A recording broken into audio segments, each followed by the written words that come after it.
What's up guys, welcome back to another video on code violation. Today we'll be taking a look back at our Wimbledon predictions. So we just had another cracking Sinner Alcaraz final and it went Sinner's way this time and hopefully our Wimbledon predictions weren't as bad. Yeah, the French Open wasn't very good, so yeah, let's get into it.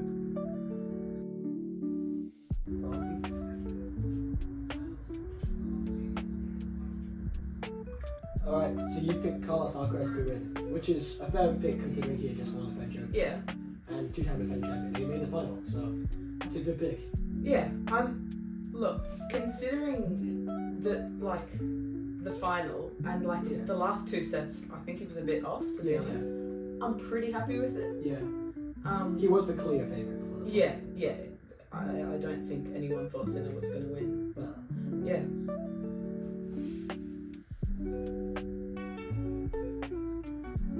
Okay. So you've gone with Novak. Yeah, I think I'm actually fairly happy with that. I mean, it would have been better if I picked Sinner Alcaraz, but considering no one really expected him to actually win the title, he made the semis and he beat a lot of good players. Obviously, he got absolutely destroyed by Sinner. But made the last four pretty good effort for like it. Yeah. Because we're not trying to say Sinner and Alcaraz for every single slam, so we've got to mix it up a bit. Yeah, I think that's a fairly good one. But I think you take that considering Alcaraz. For sure. That's yours.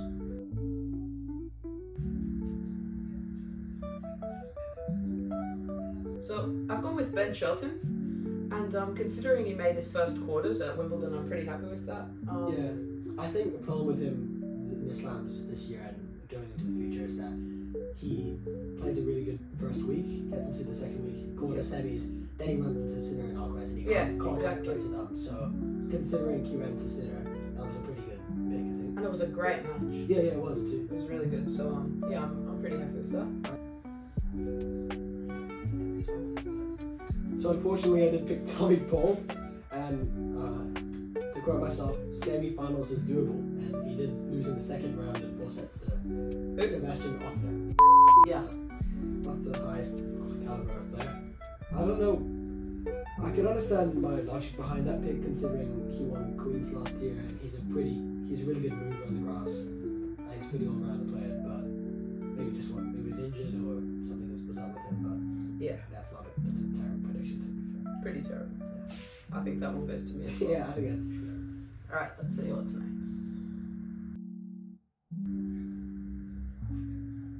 You picked Rublev to be a big flop. And he made round 4. So Which is, by his standards in a Grand Slam, this year is very good. I think that's... So. Yeah. Alright, Ren, you went with Medvedev. I'm very happy with that one. That's a very good one. So he lost first round to... Benjamin Bonzi.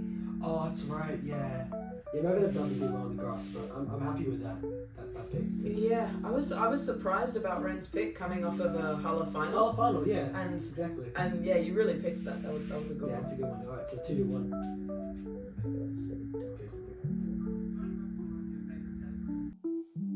You picked Felix Auger-Aliassime. Yeah. Which is not very good. Yeah, not very good. He got out in round 2. I said he might make second week. So that speaks for itself. That's not really cool. Not super happy with that. So I picked Tiafoe, which is equally poor considering. Yeah. I mean, he won a very convincing first round in straight sets. Then he lost to Norrie, which is not. Norrie had a good tournament. It's not terrible, yeah, considering Norrie was like the biggest surprise package of this tournament. Yeah. And yeah, that was for his standards as a seed. He probably shouldn't have lost second round. Yeah. But yeah, I think none of us did very well there. Yeah. So what? Call that even? Like 1.8. Yeah, 1 Sure. Yes, I'm going Draper. I can understand the logic considering he's by far the highest ranked Brit. But now he lost second round to Marin Cilic, and I think he's really got a problem with his home slam performing at Wimbledon. Maybe pressure, maybe the conditions, and the surface doesn't suit him. So yeah. It's interesting considering that he's done well at Queens, beating Alcaraz, and he's won Stuttgart before. So I'm not sure. As his game's developed, it's gone away from the grass. But he's got a lot to improve in the future to adapt his game, right? Definitely. So I went with Wu Yibing, Gotta say it's not my best. I picked him because he's done so well on grass. He's got multiple titles. Yeah. And also, with the home crowd, I thought it was gonna be him having more of an advantage, but he couldn't really find it. Given he didn't even play, so yeah, he was playing the Kyrie Challenger, better prize money. Yeah, and I think he didn't do too well there, so it wasn't a very good decision from him. Yeah, not his best. So I think That's okay. Considering Yeah, it's pretty funny because getting to second round beat mine, so yeah, I'm not too happy about that. Alright, so I went with Gio for my unseeded deep run. So on the surface it looks terrible because he lost first round, but like, He had a good match with Fritz, you pushed him. and he was 2 points away from winning the match. He was, yeah. And given Fritz's semi-final run, I'm actually pretty happy with that. I know that sounds weird, but I'm pretty happy with Like to take that match to 5 sets and so many tiebreaks against like one of the best grogs. Number 4 in the world, yeah. That's and a very ideally good number performance. 2 in the world on grass. Also. Yeah, exactly. That's a very good performance for him.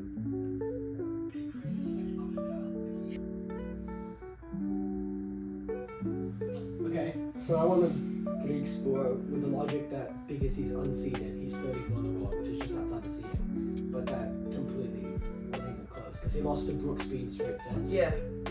Not his best. Especially, I'm pretty upset with that because he just beat Mute at Mallorca, and then he goes. He just won a first Grand round. Slam title and then immediately. Wow, it's weird. I reckon I get the point for that because Fritz went to the semis and it was a 5-set match. But yeah, definitely. I'm very happy with this. I said that a player outside the top 50 would make quarters, which is probably the boldest prediction on the channel. Yeah. And I even mentioned that Cam Norrie would be one to watch. So Yeah, that's a very good prediction considering at the start a lot of seeds went out, so it opened up the draw for someone like Norrie. yeah. There's no round to go through, and that is it's a very good pick. And Norrie made quarters. We almost saw a player outside the top 150 make quarters in Nico Hay. Oh yeah, that's right. Yeah. Okay. Once again, I'll let you. Once again, I've massively screwed up my prediction. I don't know what it is, but I picked Alcaraz. My predictions that neither Alcaraz nor Sinner would make the Wimbledon final. And guess what the Wimbledon final was? So, Carlos Alcaraz versus Yannick Sinner. Yeah. So, okay. My logic was that surely someone would be good enough. I thought maybe like a Draper or like a fit Djokovic or like a Paul Rossetti or Fritz maybe. someone like that to just kind of ruin this sort of big two that they've got going. Yeah. But I guess we're going to be seeing a lot of these Alcaraz Sinner finals like in the future. And Well, they've won the last 8 slams. Yeah, Either that's Alcaraz or Sinner. that's dominance. Yeah. So, well, I'll be making that prediction again. Alright guys, thanks so much for watching. I hope you enjoyed the video and our predictions a little bit more. And we'll see you in the next one.